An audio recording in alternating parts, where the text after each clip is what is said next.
Hey,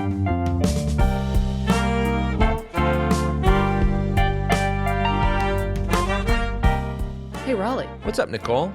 We got it all wrong. I saw an educational meme on Facebook that said not only are things not getting hotter, but we're actually experiencing global cooling. Ah, and you took this to heart?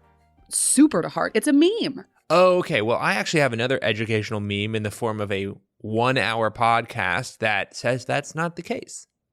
Can we has cheeseburger? Get the fuck out.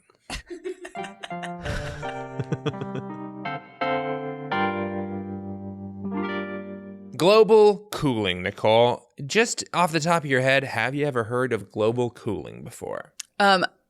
Only when I have done research for this podcast. Ah, okay. So it hasn't crossed your desk. Not organically. Okay, gotcha. Well, global cooling is, like all these climate myths, my favorite one. I love the concept of global cooling. It is so demonstrably wrong, and it's also got a really fun and obvious origin story. Oh, cool. And nighttime story, whatever. What's the opposite of the, and that's how he died, and then you flip your tie over your shoulder and you walk off into the... I have no idea what you're trying to... Yeah, me neither. It's clear when it was over. And then okay. It kind of popped back up again. We'll see. All right, let's get into it. Naomi Oreskes of Merchants of Doubt calls those zombie myths, I think, where they die for a little while and then they come back to bother us. You know those bothersome zombies always trying to get into your house to stay a little too long. This is a debate that, look, this is not a horror movie podcast, but I'm not that scared of a zombie invasion. I'm going to be honest. Really? Yeah. If it's the fast World War Z zombies, then we've got a problem. But Night of the Living Dead is only scary because they're trapped somewhere and they don't know what is going on with the rest of the world. But that's true. It does not make sense that once your body is pretty fucked up and decomposing, you're suddenly incredible at running and jumping and your athleticism shoots through the roof. Yeah. That doesn't make sense to me. You know what else doesn't make sense? What? Global cooling. Hell yeah. Way to pull us back. Although there is a nugget of truth. So global cooling, like all great climate myths, starts with a little bit of actual facts and then ricochets into just Fakeville. Got it. We're going to go back in time a little bit. I'd like you to please read this quote here. Circumstances affecting the heat of the sun's rays. Quote, an atmosphere of that gas, carbon dioxide, would give to our Earth a high temperature. That's right. So we're basically seeing carbon dioxide and temperature are linked. More carbon dioxide, a higher temperature. This is global warming in a nutshell. When do you think that quote was from? Well, I think that guy gave his testimony in the late 70s, early 80s. So I'm going to say 1975. This is August 23rd, 1856. Ooh. This is Eunice Foote. Her middle name is Newton. So Eunice Newton Foote. Like Olivia Newton-John, I guess, now that I'm thinking about that. The 1850s, okay? The realization that carbon dioxide is a greenhouse gas that traps infrared radiation or some kind of heat and re-radiates it back to the area it's trapped in. This is a pretty well understood concept as early as the 1850s. Okay. Wow. Even earlier than I thought. Yeah. And so now we're kind of marching forward into the future. 1938, a paper called The Artificial Production of Carbon Dioxide and Its Influence on Temperature. So this is another notch in the belt of carbon dioxide leading to global warming. This is published by a scientist named Guy Callender. That sounds like he was in a Inquisition and he had something to hide and they were like, what's your name? Me, I'm Guy, looks around the room, Calendar. Yeah, exactly. It's like Penn Badgley's name is a pothead who's been asked what their name is by a police officer. And he looks at the police officer's shirt and is like, Penn Badgley. I think Guy Callender to me sounds like a guy who's like, yeah, is the party tomorrow? That's right, April 19th. Fucking Guy Callender over here, Jesus. Yeah, so this is what I'm trying to do is establish a little bit of history with carbon dioxide leading to global warming. So we're kind of seeing this concept that if we happen to put a lot of CO2 into the atmosphere, it looks like it could have a pretty serious impact on the level of heat retained and the heat of the planet. Now I'm going to show you a a little bit of a graph here and just go ahead and read the title of the graph and what the graph kind of looks like. So the title of the graph is Global Average Temperature Compared to the Middle of the 20th Century. And it starts at 1880 and it goes through 2019 and it goes up. It goes from low average temperature to much higher average temperature. That's exactly right. However, if you were to chop off the graph right before 1960, so what the scientists were sort of observing in the late 1950s, what would you see? Oh, so if I were only to look at the graph from 1880 to 1960, it looks like it goes up for a hot second, but then it returns back down to normal-ish levels. That's right. Yeah. So part of what global average temperatures do is they are increasing, but there is not a totally uniform increase. So sometimes it spikes up in heat and gets a little cooler, and then it spikes up again and gets a little cooler again. And scientists in the 1950s and early 1960s do not have the benefit of knowing what it is like now. You know, they didn't know that it was going to march up very, very fast heat-wise. And so they were sort of seeing a period of a little bit of cooling. Yeah. And actually, they were seeing what they thought was a period of cooling, but really a lot of their temperature bases were in the northern hemisphere because white people be doing science in the northern hemisphere. And so this contributed to them overrating the global average temperature by just the northern hemisphere temperature. And it seemed like the northern hemisphere's temperature was going down, but of course the globe is quite a big place. And it looks like hind casting, we were able to see that in the southern hemisphere, temperatures were increasing, not to the extent that it totally overwhelmed the negative temperatures in the northern hemisphere, but much less of a spike in cooling. Got it. All right, so this is the scene we set ourselves in. The temperature's been going up, and then in the 1950s appears to be going down a little bit. So climate scientists are trying to figure out what the fuck is going on. All right, that's the scene we're in. Now we have the late 1960s. We have Dr. Robert Charlson from the University of Washington. He's doing research on sulfate aerosols in the atmosphere and finds that if you've got sulfate aerosols in the atmosphere, it can produce a cooling effect. Ah, the birth of geoengineering. That's exactly right, Nicole. Wow. Are you looking at my paper? I actually don't have that written down because I have it in my brain already. But are you looking in my brain? I don't have anything in my brain because my phone has turned it into Swiss cheese. But you got your phone. That's true. So as long as nothing happens. I got some Swiss cheese. Holy shit. You're living the dream. Yeah. All right. So we've got some research into sulfate aerosols and aerosols in general. Now, of course, we all know about aerosols from... the ozone layer? Sure. Yeah. I mean, we all know about aerosols from our own little place. You phrased that as though I was supposed to have a specific answer for it. I was just wondering where you knew aerosols from. I know them from like Hairspray. That's right. Yeah. Not the musical, but the product. I know them from Hairspray the musical. Okay. There's that long song about aerosols. You love singing it. What was it? Parasols. Aerosols. Yeah. Let's talk some more about aerosols. That's exactly right.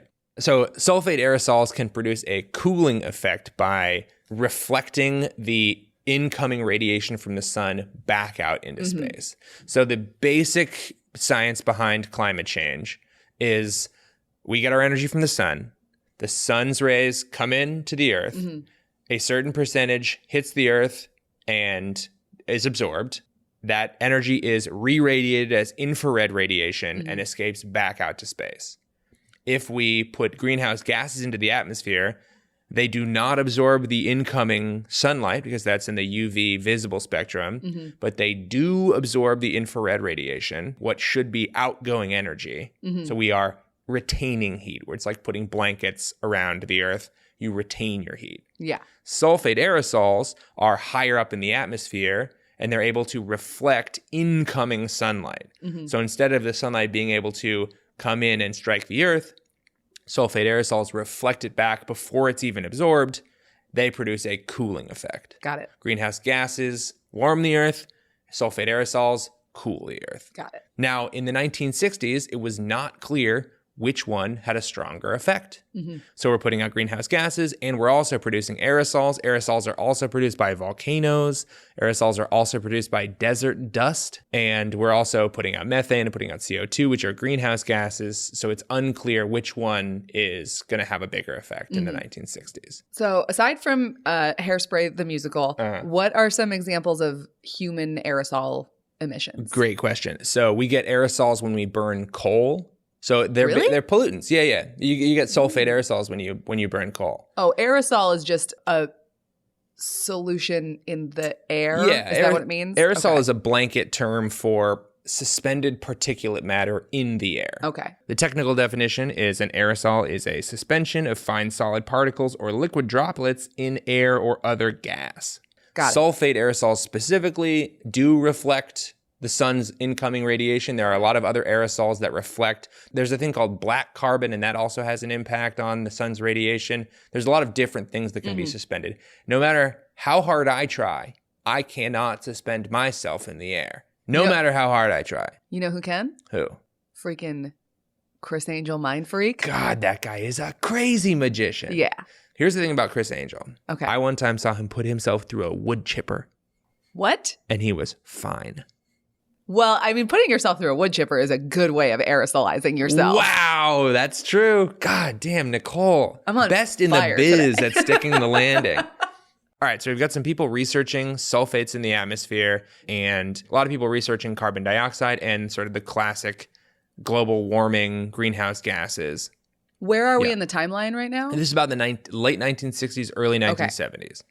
So some papers are coming out that are like, maybe we'll have global cooling because of all this aerosol we're putting into the atmosphere. And the news cycle just jumps on it. They're like, we got to crank out stories. People need to read Time Magazine.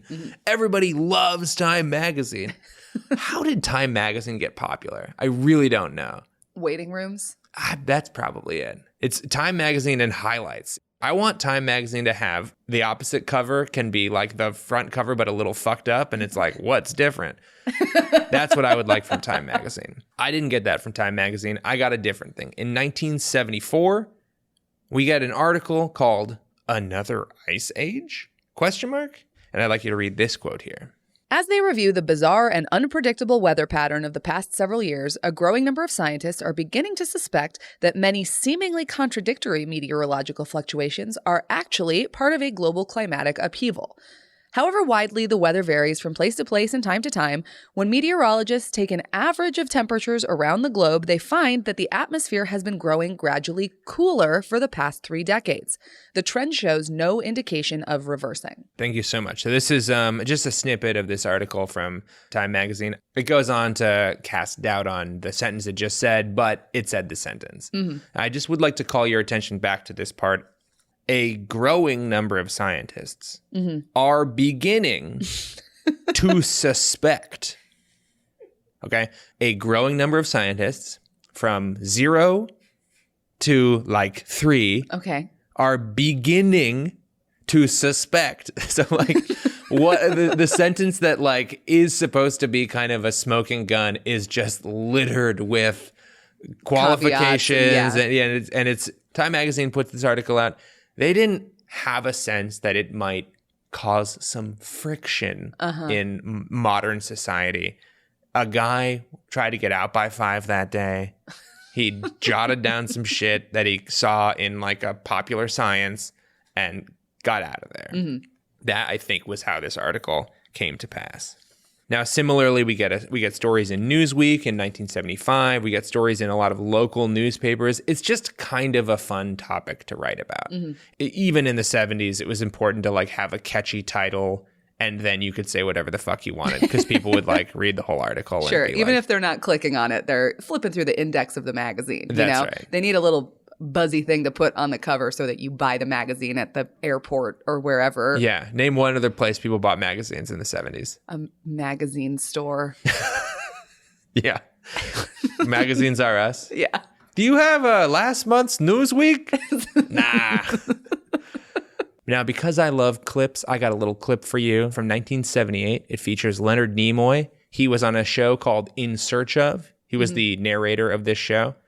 And basically, I think they had Leonard Nimoy, and they're like, what can we get Leonard Nimoy to do a bunch of different versions of? Let's write a show called In Search of Blank, and then we'll just fill in the blank with whatever we want. He'll narrate it. We can get 3 seasons out of it easy. Great. And so this is In Search of the Coming Ice Age. In 1977, the worst winter in a century struck the United States. Arctic cold gripped the Midwest for weeks on end. Great blizzards paralyzed cities of the Northeast. One desperate night in Buffalo, 8 people froze to death in marooned cars. The brutal Buffalo winter might become common all over the United States. Climate experts believe the next ice age is on its way. According to recent evidence, it could come sooner than anyone had expected. At weather stations in the far north, temperatures have been dropping for 30 years. Seacoasts, long free of summer ice, are now blocked year-round. According to some climatologists, within a lifetime, we might be living in the next ice age. What a soundtrack. Yeah. First of all, fucking sound mix guy out of the office that day. They got a backup guy, and he lobbed it in and did not nail it. Yeah, did not want to be able to hear Leonard Nimoy too well. He wanted you to work for it. Do you think his girlfriend had a crush on Leonard Nimoy at the time? And he was just like, fucking Spock-ass motherfucker. In any case, this is the sort of thing we're seeing. This kind of sensationalized piece is in the news. Uh-huh. And so people are watching popular programs like In Search of Blank, and they're getting a guy that everyone thinks is like a perfectly rational Nebulon. What is it? Vulcan? Vulcan. I knew it wasn't Nebulon. Okay, that's why I said it kind of funny. I knew it wasn't Nebulon. It was Vulcan the whole time. And that's the end of the preview. Thanks for listening. If you want to hear the whole episode, head on over to our Patreon page where we got the whole thing ad-free. Now, do not worry. We got a bunch of episodes right here for free, but if you want to support the show and hear us cracking wise about other people's mamas, the Patreon page is the place to do it. I hope to see you there, but obviously, you do you. Bye.